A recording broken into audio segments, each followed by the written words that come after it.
Olá, queridos irmãos, amadas irmãs. A paz do Senhor Jesus esteja sempre com todos vocês.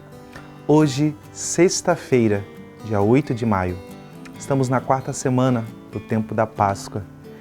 Meditaremos nesse momento no Evangelho de São João, capítulo 14, versículos de 1 a 6. Naquele tempo, disse Jesus aos seus discípulos: Não se perturbe o vosso coração. Tendes fé em Deus, tendes fé em mim também. Na casa de meu Pai há muitas moradas. Se assim não fosse, eu vos teria dito: Vou preparar um lugar para vós. E quando eu tiver ido preparar-vos um lugar, voltarei e vos levarei comigo, a fim de que onde eu estiver estejais também vós. E para onde eu vou, vós conheceis o caminho. Tomé disse a Jesus: Senhor, nós não conhecemos para onde vais. Como podemos conhecer o caminho? Jesus respondeu: Eu sou o caminho, a verdade e a vida. Ninguém vai ao Pai senão por mim. Palavra da salvação.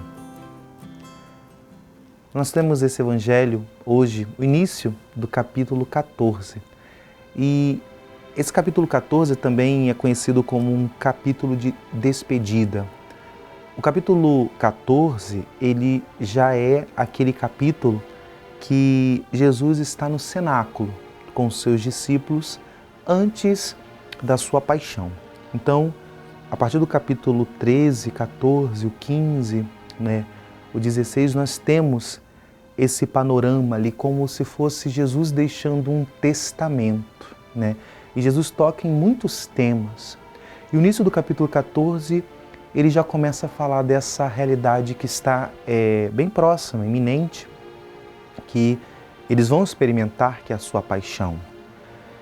E ali Jesus diz: não se perturbe o vosso coração. Tendes fé em Deus? Tendes fé em mim também. E ali Jesus começa a falar da casa do Pai, que há muitas moradas, aonde ele vai preparar o lugar e depois irá. E ali nós temos essa máxima de Jesus, Eu sou o caminho, Ele é o caminho, porém, a verdade. A verdade e a vida, A realidade da eternidade. Por isso, queridos irmãos, amadas irmãs, esse texto, ele é muito propício, para nós entendermos essa dinâmica espiritual que o Senhor nos convida. Porque nessa vida nós temos muitas perturbações. Talvez você hoje esteja vivendo uma grande perturbação, uma grande realidade de angústia, de sofrimento. E essa realidade muitas das vezes ela nos paralisa.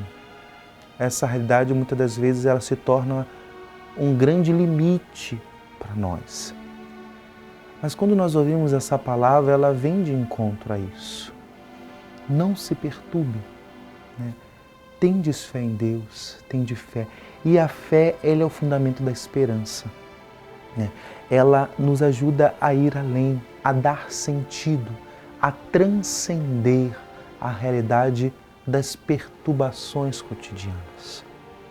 O Evangelho de hoje, ele é uma das opções dos evangelhos que nós podemos ler numa cerimônia de exéquias, quando nós encomendamos o corpo da pessoa que é falecida.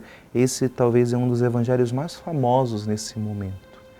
E aqui nós temos a graça de entender que esse evangelho nos dá a grande possibilidade de no enfrentamento com a maior perturbação que nós temos na vida, que é a morte. A morte é uma situação limite.